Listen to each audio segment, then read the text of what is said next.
The negative perception of the New York Islanders front office has gotten out of hand, especially amongst New York Islander fans in particular. And we're going to discuss it on this episode of Islanders Digest. We're going to go through what Mathieu Darche did this season, how this front office looks now, talk about what's good, talk about what's bad, and also talk about what's too early to see, because I think that is really important. And I talked about this a lot towards the end of the season when people were really getting frustrated. Saw a couple comments saying, fire Darche.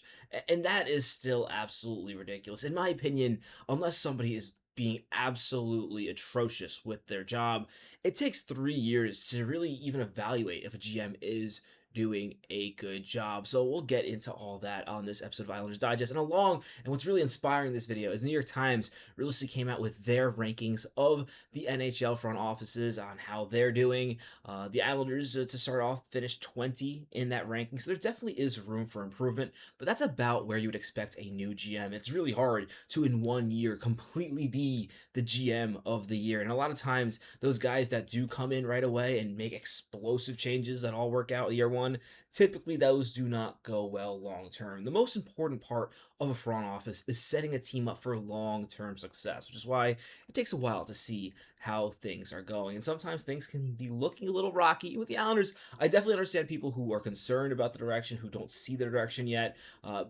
It can be a little concerning when things are not going all right at once. But the bigger question is, how are things going to develop in a few years? I think the Islanders have done a lot of good things to put a future in place that we can all be excited about. With that, let's look at these rankings. If you haven't already, be sure to subscribe to this channel for more Islanders content just like this.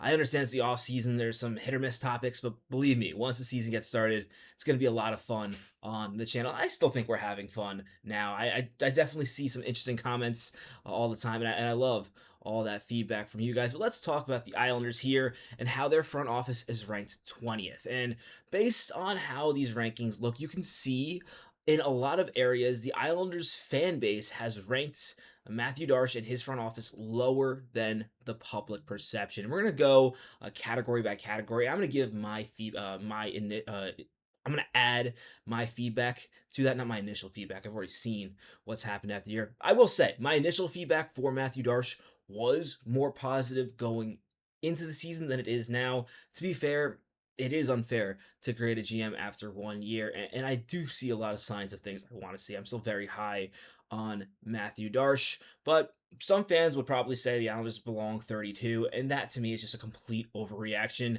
As we'll get into it, even when we talk about the bad moves, they are some questionable ones, but relative to the scope, which I think is important, the Islanders are pretty much in the same place where they were a year ago, only with a much further revamped prospect pool. And while a lot of that is future, you don't know what prospects will become, that kind of will give you more certainty in these gradings.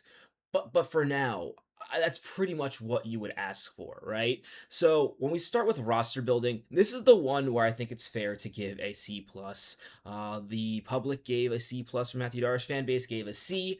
I understand the fan base giving a C as opposed to C plus. It was a very frustrating year, and those of us who watch the Islanders closely know this roster is not all that well constructed. I probably would go with a C plus. I would give a little leeway just because of how much was already set in stone before he got here. But Mathieu Darche really kind of went further down that direction, bringing in players like Schenn, which we'll talk about in a bit. However, I don't think it's a terrible roster. Certainly doesn't deserve a D or an F. You look at this Islanders roster, and it's a team that can basically make the playoffs if everything goes absolutely 100% right. It's not like a team like Vancouver or Calgary where you can pencil them out before the season starts. This is a team that can realistically make the playoffs, and if they make it, can realistically make noise. But a lot has to go right, and it was the same last year as it is this year. Now, next season, Mathieu Darche talked a lot about being able to really maneuver this roster. That's when I'm going to be really critical of his roster building. If he goes in next season, once he has more leeway and is able to move the defenseman he doesn't like and build a new strong defensive core, maybe add 2 or 3 forwards that are really exciting, build a true top six, then he will grade higher. But until then, the roster building is an area where I think it's fair to be critical. Cap management, I don't think it's as bad as people say. I've come out here and said that a lot. The public gives him a C plus. I would probably agree with that. He hasn't done anything excellent where you're like, whoa, he is a cap wizard. The fan base, I know I'm going to get comments talking about the Palat trade, the Shen trade. At the end of the day, as Matthew Darche discussed, the Islanders were not really looking to sign big free agents this offseason. They weren't looking to spend that money. So they saw an area where they had some money to spend and decided they wanted to get a player like Palat, like Shen. In the case of Palat, is he overpaid? 100%. But I much rather the team, if they see something that they can potentially get value out of, I much rather take a chance on a player who has looked washed, but who knows? Maybe he comes to training camp, has a good season. Not expecting it, just saying it is possible. And I do think at the very least he will be a serviceable force line player. And he was brought in because he plays the right way. They hope they'll rub off on other players, right? I rather you do something like that than just give $6 million back to the owners so they can keep their change, right? Obviously, you'd like to see them use that cap a bit better, right? But none of the cap they spent put them in a situation where they were at risk of anything. And you kind of look at some of the cap maneuvering they did last season, especially when it came to all the injuries. The Romanov, they tried as long as they possibly could to stay below the injured reserve before it became absolutely impossible. I think they showed a lot of creativity when it comes to the cap, and I'm definitely a cap nerd. I look way more into the cap than other people. Even this year, the amount of money they left basically puts them in a situation where they can kind of take care of their player bonuses. They're basically spending the maximum amount of money that they can spend without going over for next season. And they, even with these questionable moves, they have put themselves in a spot where they're going to have $40 million next season. I know some people are kind of critical on that. So, oh, look at how many other teams have this cap space. Please, before you make that comment, look at every other team that has more cap space than the Islanders and look at who they have to sign. The Islanders are in a very good place for the future of the salary cap. The reason I'm not giving them a higher grade is because they haven't signed any long-term contracts that I absolutely love. I think Romanov is fair value, but fair value gets you a C. If they sign Holmstrom for a long-term deal, that was a discount rate. You even got Heineman for a few more years. I kind of wanted to see more years on that deal when they signed it at the time. Then I would go ahead and give them a B or an A. But for now, I think it's a C. There's nothing outrageous with the Islanders cap, and it's really hard for me to give a team below a C when they're not in cap hell, right? If the Islanders want to make moves, they want to make trades, there isn't much holding them back, right?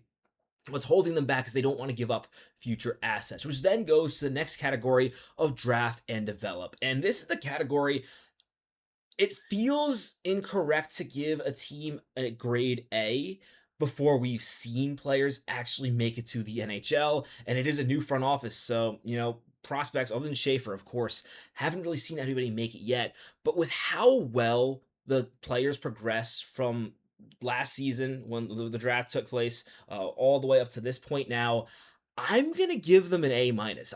So many of the Islanders picks have overperformed where they were selected. You look at Jacob Faznika, who's starting to break the top 10 of this prospect pool after being a 7th round pick. And then you look at all the players in the pool and how everybody took a step, whether it's from Dimitri Gamzin, who was here before, Kashawn Aitchison really took a step forward. You do get some credit, not a lot of credit, because Schaefer should have been the first overall pick. But hey, some people out there, a lot of people who watch this channel were saying the pick should be Michael Misa. You do get credit for that. And although Schaefer was a prospect you could not mess up, they did handle his development really well. I think they get a lot of credit for Victor Eklund and how well he's developed and giving him the chance to make the roster. Maybe I'm going to bring this down to a B plus because the one player I don't think they handled quite as well is Isaiah George. I think he should have been given more runway. Then I could have given them an A minus, but I think B plus is pretty confident. And it is notable that the fan base, while it is very negative, is very high on the drafting and developing. And this is, of course, something that we have to see go on longer, right? Honestly, if all these players take a step once again, say Victor Eklund makes the NHL, I think we're getting pretty close to a situation where the Islanders are in an A already for this category. Next is trading, and I actually am shocked that the fans put this at a D. I understand they were probably thinking of Shen, Palat. Listen, those are not grade A trades, But when it comes to the biggest trade that Matthew Darche made, that Noah Dobson trade, I think the Islanders got great value. You got a 20 plus goal scorer who really can fit the roster in a variety of ways. Some people see him more as like a third or fourth liner. Well, fine. That is a very important third or fourth liner. And you also got 2 first round picks who are trending in the right direction for a player that there was a lot of knowledge around the league that wanted to go to a certain location. So the Islanders did very well with that deal. I still think they won that trade, although you can call it a win-win if you want to. And then you look at some of the other trades, and it's really not as bad. Do I absolutely hate the Carson Soucy trade? Yes. Am I going to dock you 2 letter grades for making a trade for a player with a third round pick? No. The third round pick came from the Palat trade. I keep on seeing people talk about Darche giving up assets for Palat. That is incorrect.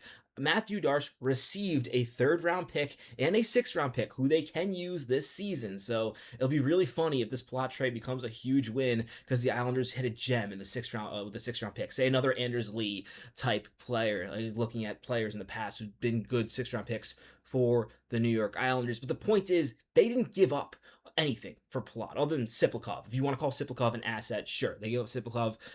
With that deal, the criticism you can make is that they did not take enough. Maybe you can say the Devils should have given them a second.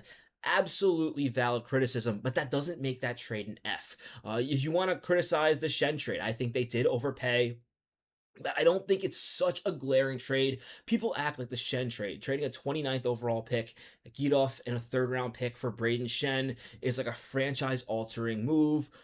Take a look at who's been drafted with the last 10 29th overall picks. Before you absolutely rage out on that trade, take a closer look at that list.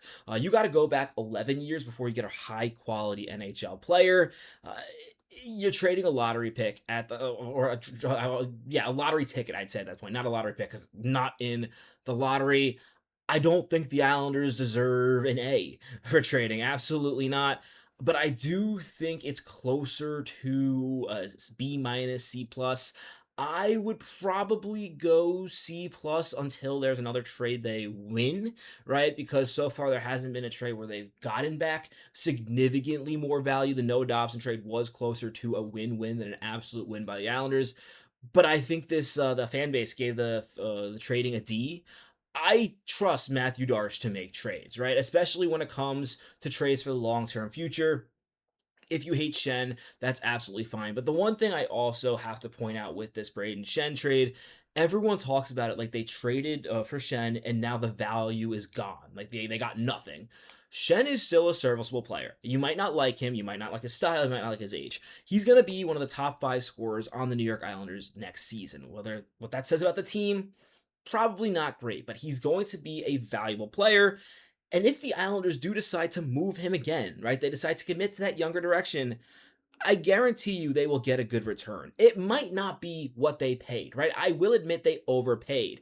But for a trade to be an absolute F, you got to look maybe closer to the Detroit Red Wings, whose fans don't complain about the Falk trade nearly as much as we do about the Schenn trade. And they traded the 15th overall pick, which, mind you, there were prospects available at that time that I do think can be franchise helping prospects. For a 29th overall pick, I think the best case scenario is you get a player like Scott Mayfield, who's serviceable, but you can find that player any day on free agency, which brings us right to free agency. And I'm running long, but I think this is a really good topic. So I decided we'll go in more depth. This will be a longer video. We'll work on getting some of the later videos a bit shorter. Free agency is where I actually think it is valid to give the Islanders a D. Since the new front office has taken over, there just simply has not been a good you know what? I was not thinking about Matias Maccelli. I would give them a straight up C here, right? The public gives them a C plus, fan base C minus. One of the things I will say this front office does need to improve is their pro scouting. The pro scouting was not good. When we talk about trades like Palat not really working out, Schenn not being quite what people hoped, that is the pro scouting department. And yes, the GM is responsible, but it's not like the GM is scouting these players constantly, right? You have your pro scouts and they handle that type of thing. And one thing I think the Islanders have been lacking for a while now is I think their pro scouting is heavily based on the eye test and reputation and not enough on the current analytics. And While that is something I will criticize for a night right now, one thing I will point out about this front office is I've noticed signs that when something is not going well, they make changes. Darsh has already shown that he can add a big coach like Pete DeBoer, which I think is going to continue to improve the developing. I think he's also has some input when it comes to what type of players the Islanders are going after.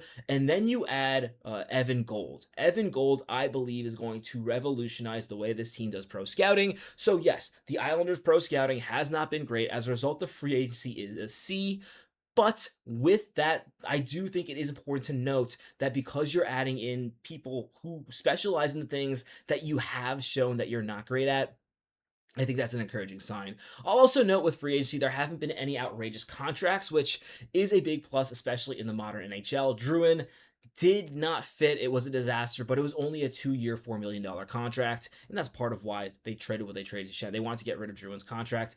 The fact that you had to trade away a player that you signed in free agency within a year is not great, but you do get some credit for that being a 2-year deal and not like 4, 5, 6, like we've seen with some other players, like Duclair, for example, getting $500,000 left in 4 years as opposed to 2. That was definitely a questionable decision. So with free agency, I think it's all right. If Michelli comes out and has a big explosion this season, or if next season they finally get a big time free agent forward, then absolutely. I think this is a situation where this can bump right up to an A because like with the trades, the mistakes they've made, there have been mistakes, but the mistakes they've made have not been ultra costly in terms of the future.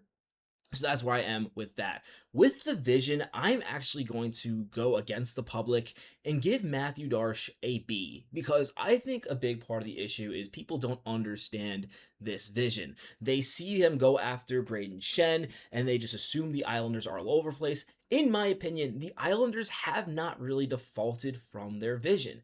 This is a team that is building for the future. So when people get upset they don't trade for Kyrou or any of these big time forwards, I'm never surprised because I understand the Islanders are not going to trade any of their core prospects. And when you look at what they did during the trade deadline, they did that. They didn't trade any core prospects. They didn't trade their pick, which was primed in a position to be a core player. Even if they made the playoffs, that pick was going to be around like from like the 16 to 20 range. That is a significantly more valuable pick than 29. I think people really need to evaluate the difference between a 20th overall pick and a 29th overall pick because really, if I had a 29th pick and a 30th overall pick, depending on who's available, I might not trade that for a 20th overall pick the way the NHL draft works. And maybe that's a bit of exaggeration, but that's kind of what I'm trying to demonstrate here. With the vision, I think the Islanders do have a clear vision. I think they're building for the future with their young players. They don't want to trade any assets that can be prime players in the top 6, but they also want to be competitive right now. And I think what they saw on the trade deadline is it's very beneficial for young players to get that first taste of the playoffs because typically, as we see, the first taste isn't all that good. I don't know if you remember the first time that John Tavares' team made the playoffs. It was not pretty to watch those guys like really struggle with their first play, and then every time it got a bit better before eventually the John Tavares, and all of a sudden they won their first round, had all the success.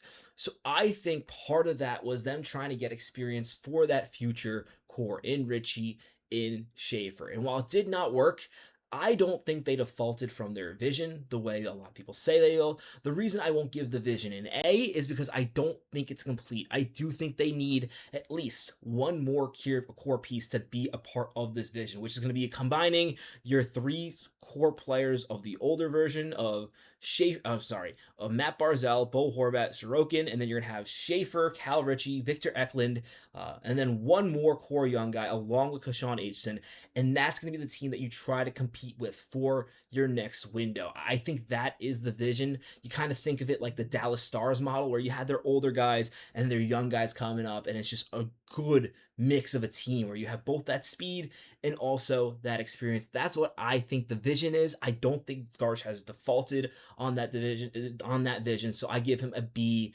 in that category. And overall, the public gives him a B minus in terms of a GM. I'm gonna give him a straight B. I understand there are things he did not do well, and when I'm saying Darche, it's the whole front office. They were not perfect. But at the end of the day, even though they didn't have that many picks, I like all the picks they made in the 2 years. I think they've drafted very well. I think they've held on to the right assets. And yeah, I think this is a situation where this team is looking towards the future. It might get a little uglier before it gets brighter. But keep in mind, if they do get a top 10 pick, let's say, in next season, I do think that kind of finishes up that vision that I still had maybe one or two questions about. So as a result, I'm giving Darsh and the Islanders front office a B. And I also want to add, because they don't really have a note for this, I do think he gets an A for his hires in terms of Pizza Boer, in terms of Evan Gold. They're clearly showing that they are willing to spend and willing to listen to other voices in the room, which you don't always see with front offices. Sometimes you see guys who just they know everything. They're going to make their decision. We noticed this too with the draft, where Darsh talked about how he really wanted to go with a big, strong forward, but the scouts said, "No, you got to take Malte Gustafsson," and he listens. So, with all that being considered, I'd love to know what you think about Mathieu Darche. What do you think about my opinions of him? Am I missing everything? Yes, I am a slight optimist. Some people will call me a Darshist, especially when I make comments on Twitter or whatever. But to be fair, I am critical of the general manager just to the amount I think we should be critical, right? I'm going to criticize you for trading a 29th overall pick for a player who I don't think is worth a 29th overall pick.